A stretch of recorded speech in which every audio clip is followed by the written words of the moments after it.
ఊరమాస్ director Boyapati Srinu గారి trailer చూశారు కదా, చూసి మీకు ఏదో బెస్ట్ కాంప్లిమెంట్ ట్రైలర్ కదా, ట్రైలర్ చూసారు. మీకు ఏదో బెస్ట్ కాంప్లిమెంట్ ఇచ్చారంట, కమెడియన్ తలుచుకుంటే ఏదైనా చేయొచ్చు అని. ఆయన ఏమన్నారంటే చాలా చాలా బాగుంది అనగానే ఫస్ట్ నేను చాలా హ్యాపీ ఫీల్ అయ్యాను. ఎందుకంటే ఇదేంటమ్మా ఇలా చేసావు అని కూడా ఆయన అనొచ్చు. ఆయన ఆ ఎమోషన్స్ని బాగా పట్టుకొని తీస్తారు కదా, అలాంటి ట్రైలరే మందు కూడా. అది చూసి చాలా బాగా చేసావమ్మా, అంటే ఒక కామెడియన్ ఇంత బాగా ఎమోషన్ని డీల్ చేస్తాడు అని నేను అనుకోలేదు. చాలా బాగా చాలా బాగా తీసావు. నా నా అవసరం నీకు ఎప్పుడున్నా కూడా కాల్ చేయని చెప్పారు. అదండి. Yeah, thank you so much అండి అందరూ ఓపికతో వచ్చినందుకు. 21 రిలీజ్ అవుతుంది.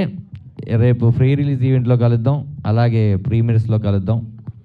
మంచి వైబ్ని ఇచ్చింది అన్నారు మీరు అందరూ. అలాగే మీకు మంచి సినిమా ఎప్పుడెప్పుడు 21వ తారీఖు పెబ్బ అవుతుందని నేను వెయిట్ చేస్తున్నాను. Thank you.